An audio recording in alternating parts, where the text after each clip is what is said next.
Thank you for having us today. Shall I just scroll forward to get into the next one? I'd like to start out by saying I'm kind of a pinch hitter here today. We were hoping our new county engineer, deputy director, he was hoping to make this presentation, but unfortunately he couldn't join us today, so you have to put up with me. So for the introductions today, this is our new Deputy Director, County Engineer, John Eustace. He started with the department in December. Our department's been going through kind of a transition period for the last couple of years. We have a new director that came in about 2 years ago for the second time, Jerry Howe, and then John replaced Melissa McFadden, who was our county engineer, deputy director, who took a job with Pierce County. So hopefully you guys will have a chance to meet and work with John. I think he brings a lot of energy and knowledge to our department, so we're lucky to have him. So our road system is an overview. We have about 620 miles of roadway in the county that we take care of, about 64 bridges in that system, and we still have about 46 miles of gravel in that road system. Things that affect county residents, we'll kind of go over some high points here. Things that make people upset at times and whatnot, but we do an annual striping program. This is something we do generally by contract.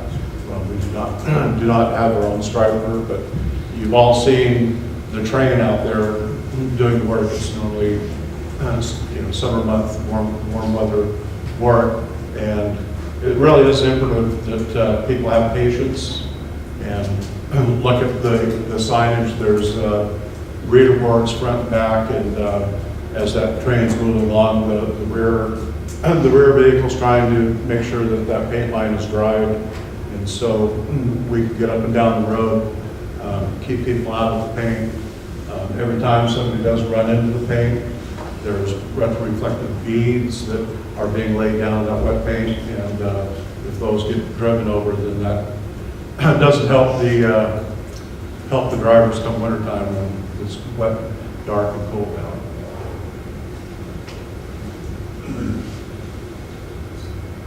Another big operation that affects a lot of drivers in the county is our chip seal program. This is showing us our 2018 chip seal program. As you can kind of see here, we're doing quite a bit of work out in the southwest corner of the county. We have a fair amount of work going on up around the Haven-Wooten area up on the Tudia Peninsula, and then a little bit of work around the Spitzer Lake Road, and that's totaling about 50 miles of chip seal for this summer. For our chip seal, the roads that are being worked on get quite a bit of work prepping to perform that work. Typically there's drainage work, shouldering work, brush cutting work. Then there's prep work, crews that go by and doing some patching and other things, sweeping, cleaning to get the roads ready. For chip seal, we typically start chip sealing right before or after 4th of July. Excuse me. And it normally takes us about a month to complete the circuit. The last few years we've been doing a fog seal application on those roads that we chip sealed. So that means the roads get chip sealed. They're left with a reduced speed limit of 25 miles an hour for about 1 or 2 days, generally speaking. We broom the roads, then we come back in and we fog seal the roads with a light coat of oil to help set and seal that surface. And then at that point, then we are looking at trying to get stripers back in, get the pavement markings back on the roadways.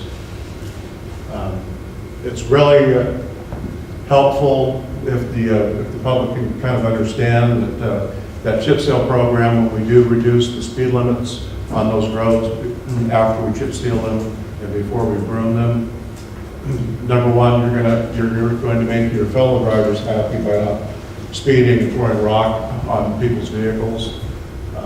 It helps the rock stay in place, doesn't get rolled over and dislodged. We keep our speeds down on those roadways, and the last thing being any tight turns or really fast starts or hard braking on that new chip seal does not help it very much either.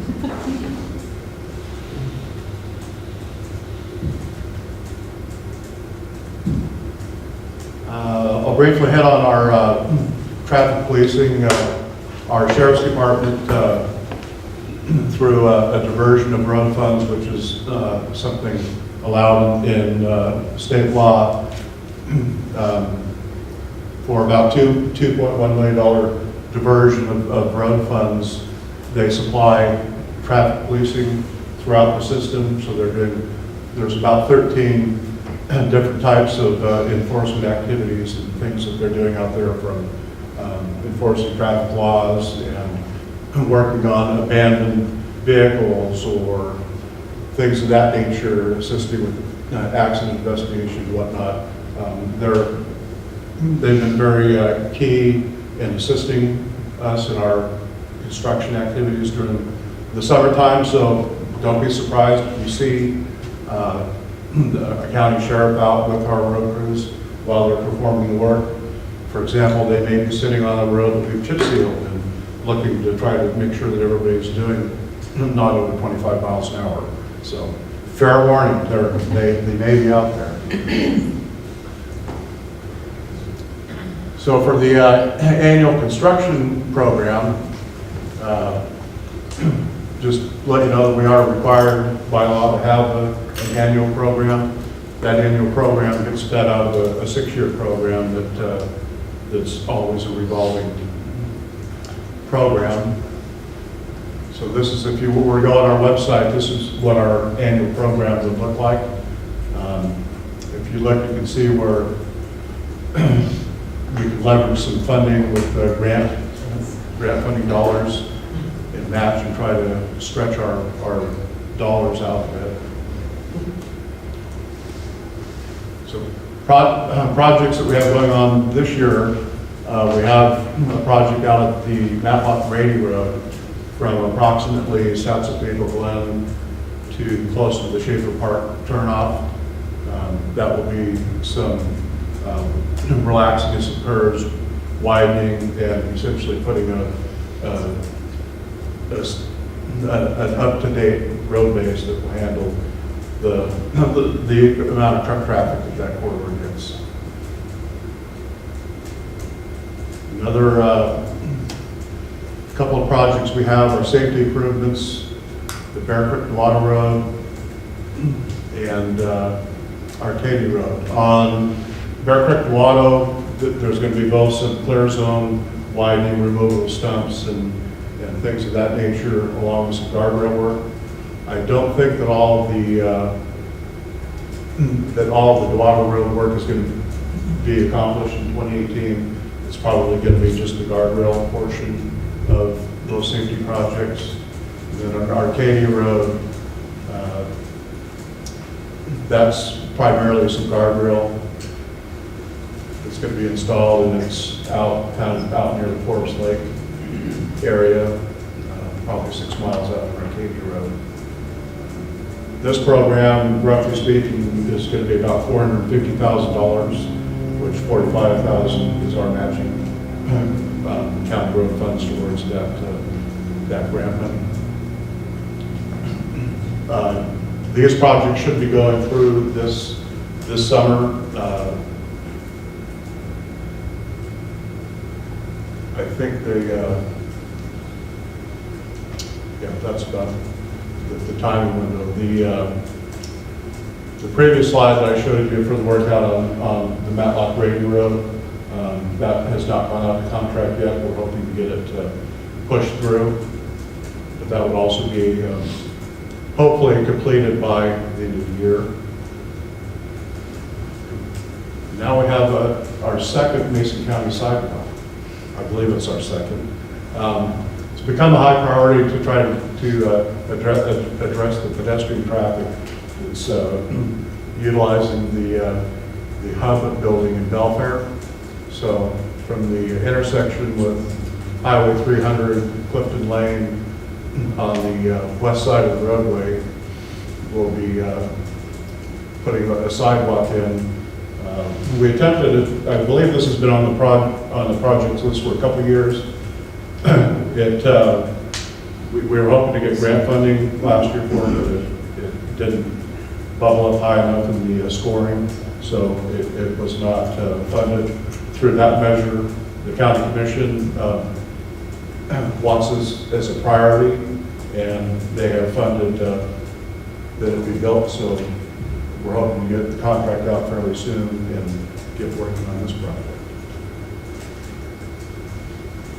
So, also through our construction engineering, we'll be doing some hot mix overlay work in the county, and this will probably be going out to contract here shortly, and the residents, you can assume this work will start as soon as the weather warms up a little bit and on into the summer. Sections of, so our sections for the hot mix asphalt this year, we're doing a section of Johns Prairie Road from essentially the city limits on out to the roughly the railroad tracks on Johns Prairie. And then we're also doing a portion of the Mason Lake Road from about the Rainbow Lake area on through to the intersection of Ballantrae Drive. I believe that's about a $1.3 million item that's in that program. I think out of that 1.3, with my notes, I believe about 850,000 of that is a county portion. Moving forward, again, some things that are in the plans right now. Thought I would mention the Skokomish Valley Road, what we call the dips. The residents that live beyond that section at about milepost 4, due to seasonal flooding, which, as we all know, is pretty regular out there. The only way for them to get out is to traverse Green Diamond property. And so the county hired a consultant to look at options for that stretch of road. They came up with essentially an option to keep the road in the same alignment it's in, raise it, add a couple of a bridge and some drainage structures, and it will not completely eliminate the possibility that the road is blocked due to flooding, but it's supposed to be lessening it by 2/3 of it being blocked off. So the consultant work has been done. The Conservation District has funding in place for design work. Our new county engineer just recently put in for flat funding grants, which is a federal lands access program, because essentially that's the main corridor up into the Luncheon National Forest. There's really not many other ways to get up in there, so we have high hopes that maybe that will come through, and if everything plays out the way one hopes, we may be able to get that section of roadway raised up with very little or no out of money, county road funds money. Another issue that's being worked on is we have a section of the Trails Road as it drops down onto Highway 106 that is in a historic landslide area. And so right now that's being looked at. We're looking at there was a study done about a repair that could be done in place where it's at, and or also looking at a corridor north-south route off of trails that might cut back towards Highway 3 and have a new mobility corridor out of that area. And there we have some of the people of our Public Works Department and doing the work that they enjoy. At that point, I guess I'll open it up for any questions anybody might have. See a lot of survey going on in West Hill Railroad. Is that one of your projects? I believe the survey work you're looking at, is that near the Matlock interchange? Yeah. That would be part of what John was describing on that fish passage. I know, I believe one of the options they're looking at is to have that Coffee Creek actually be realigned and cross under Shelton Matlock Road and kind of run down between on the state property in front of Gillis back into the river, so hitting the river at a different spot, I believe is what they're looking at. So